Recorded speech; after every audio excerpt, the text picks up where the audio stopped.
블라디미르 푸틴 러시아 대통령이 우크라이나 동부 돈바스 지역에 러시아 평화유지군 진입을 명령하자 미국은 즉각 제재에 나서겠다고 반발하며 강경 대응을 예고했습니다. 일촉즉발 위기 상황에 놓인 우크라이나 사태와 관련해 이 박노벽 전 우크라이나 대사 전화로 연결해 보겠습니다.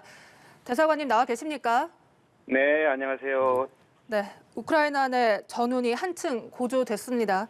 이 푸틴 대통령이 현지 시간 21일, 그러니까 우리 시간으로 오늘 새벽이죠.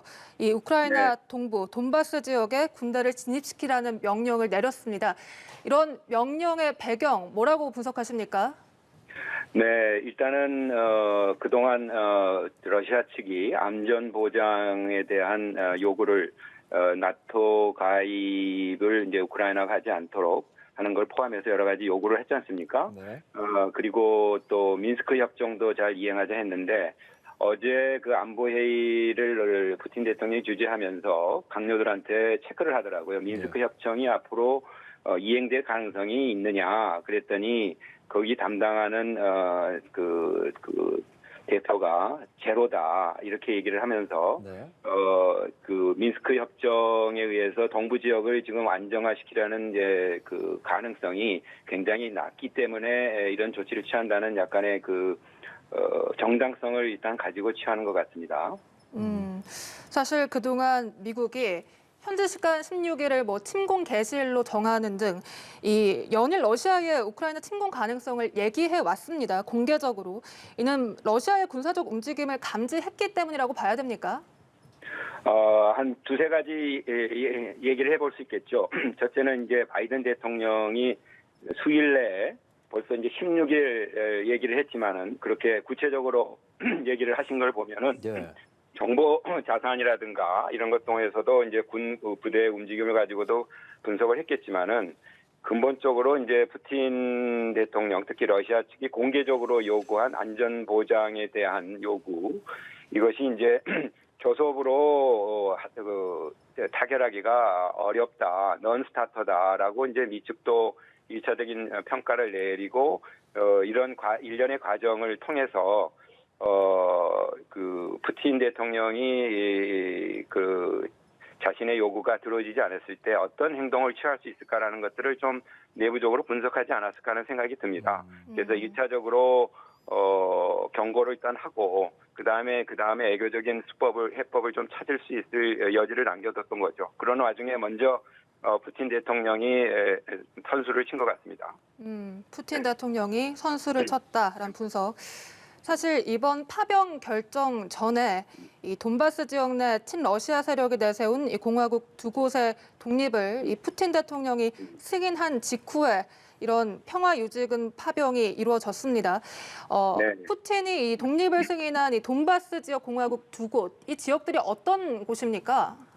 네, 그거는 사실 그 러시아 입장에서 보면 그 뭐라고 그럴까요? 공업지대, 탄광지대로서 상당히 경제적으로도 밀접한 관계가 있었고요. 또 그 지역이 스탈린구라고 스탈린 이름을 부릴 정도로 상당히 그 역사적으로 가까운 지역으로 느끼고 있을 뿐만 아니고 거기에 사실 러시아 분들이 상당수 살고 있었습니다. 그래서 친러 성향의 지역이라고 다들 분류했던 데고요. 근데 이제 이곳에서 이제 2014년 크림 병합이 있게 된 다음에 직후에 바로 독립선언을 반군들이 하게 되거든요.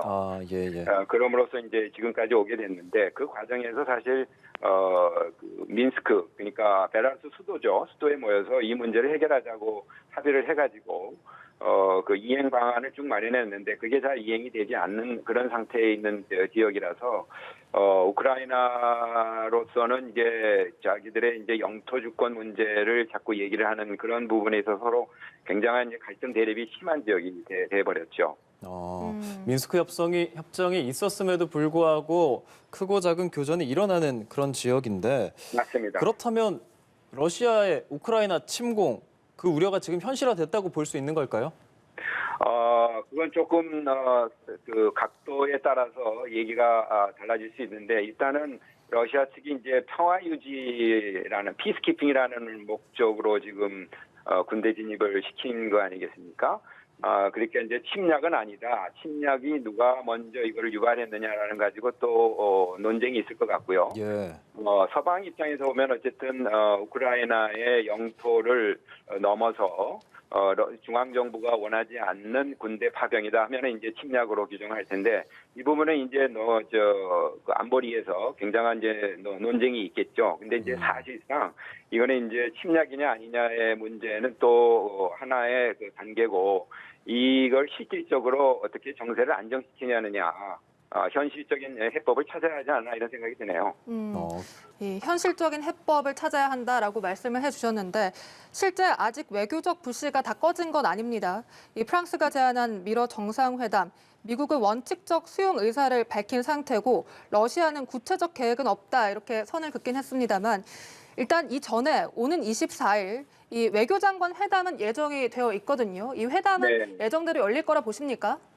아직 그 양측에서 부인은 하지 않았고 정상급은 아니고 서로 이제 이런 외교적인 그 채널은 유지하고자 하는 의지는 있을 것 같습니다. 그래서 이 사태에 대해서 우선 미 측도 어떻게 할 건지에 대해서 러시아 측에 질문할 거고 러시아는 또 그 공개적으로 요구한 안전 보장 문제에 대해서 구체적으로 어떻게 할 거냐라는 또 얘기할 거리가 있기 때문에 전면전이라든가 사태 더 악화 전 단계로서 아마 이런 회담은 바람직하고 이루어지지 않을까 하는 조심스러운 그런 예측을 해봅니다.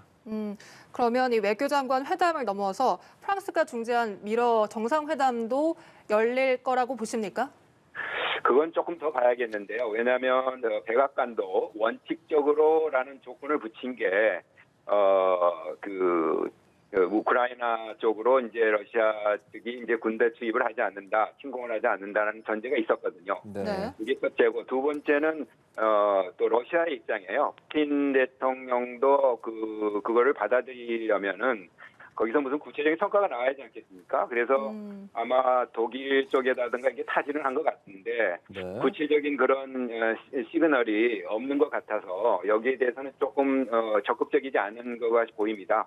그래서 아마 외교장관급 차원에서 먼저 좀 타진해 볼 수 있는 시간을 좀 주고 그것이 간철되지 않을 경우에 이제 어떤 조치를 취할지가 상당히 좀 심각한 문제가 될 것 같습니다. 예, 이렇게 되면 이제 미국, EU, 영국 이런 서방과의 갈등이 심화될 것 같고 그리고 제재도 불가피할 것 같은데 이걸 러시아가 모를 리 없을 텐데 그렇죠. 러시아 입장에서는 좀 타격이 불가피하지 않을까요? 이제 지금 돈바스 지역 정도 가지고는 이제 미국도 아마 그 지역에 국한된 제한된 경제 제재를 얘기하는 것 같아요. 러시아도 그걸 이미 알고 있었을 텐데 그런 이제 제재 문제를 훨씬 넘어서는 안보의 문제다라고 보고 있기 때문에 제재 수준의 경제 수준의 조치들은 서로 오고 가겠죠. 이렇게 이 프랑스도 유엔 안보리 긴급 회의를 열기를 희망하면서 EU 차원 제재 조치를 촉구하고 있습니다. 미국뿐만 아니라 EU 차원에서도 제재가 나오리라 예상을 하십니까? EU 차원에서도 영국은 강경히 나올 거고요. EU 차원에서 어떤 상징적인 조치는 취하지 않을까 싶은데요. 근데 이제 문제는 좀 복잡합니다. EU는 왜냐하면은 EU 회원국들이 동의를 또 다 해야 하고 거기에 따라서 지금 가스가 지금 겨울철에도 굉장히 필요하지 않습니까? 근데 유럽이 지금 러시아산 가스 한 40%를 지금 받고 있기 때문에 그런 현실적인 문제도 이제 감안을 하면서 지금 이 지역에 대한 이제 제재 수위를 어느 정도 할 건지는 그런 지역 유럽 내에 그런 또 논의 과정을 거쳐야 하기 때문에 우선은 그 규탄이 먼저 나올 것 같고요. 제재 조치는 좀 신중하게 취하지 않을까 생각합니다. 네, 이렇게 서방 국가들이 군사적 맞대응 조치를 내놓기보다는 제재를 먼저 강조하는 분위기라는 것이 결국 외교적 노력에 대한 의지를 보여준다고 봐야 됩니까? 두 가지죠. 이제 하나는 이게 이제 확정이 돼서 서로 무력 충돌이 일어나는 거를 특히 이제 나토 가입국이 아닌 지역에서 개입하는 것에 대해서 상당히 주저하는 거가 이제 현실적으로 있는 것 같고요. 두 번째는 어쨌든 푸틴 대통령이나 러시아가 요구하는 그런 부분에 대해서 어떻게 그 원칙적인 그 원래 가지고 있는 그 나토의 개방성에 대한 문제, 예. 그러니까 그걸 가입하고 싶어하는 나라하고 나토의 회원국 간의 문제에 대해서 제3국인 러시아라든가 다른 나라가 개입을 할 수 있느냐 하는 그런 명분상의 문제도 있어서 상당히 그 내부적인 그런 어려움이 있는 것 같습니다. 그래서 외교적인 해결을 할 때도 어떤 대응을 할 것인지 러시아의 요구를 충족시킬 것인지에 따라서 외교적 해법의 문제가 해결이 될 수 있을 가능성이 보일 수 있겠죠. 예, 그리고 우리나라 문 대통령이 11시 NSC 회의를 주재하는데요. 네. 정부가 어떤 대응을 하게 될까요? 글쎄요, 이제 그동안에 뭐 내부적인 검토를 여러 가지 다 했을 겁니다. 우선 네. 교민 안전 이 부분에 대해서는 이미 조치가 나가서 내부 국내에서 그 현지에서도 현지 우리 대사관에서 간담회라든가 이런 걸 열어서 자율적으로 남고 싶어하는 가족 본인들 외에는 다 보내는 상태여서 이제 교민 안전 문제에 대해서 우선 점검이 있을 것 같고요. 두 번째는 이제 이 러시아의 조치에 대해서 우리가 이제 나름대로 예. 평가를 해서 어떤 러시아에 대한 메시지 그리고 미국이나 서방에 대한 메시지를 적절히 잘 조율해서 내보내야 하지 않을까 하는 생각이 듭니다. 네, 알겠습니다. 지금까지 박노벽 전 우크라이나 대사였습니다. 오늘 말씀 고맙습니다. 네, 감사합니다. 예.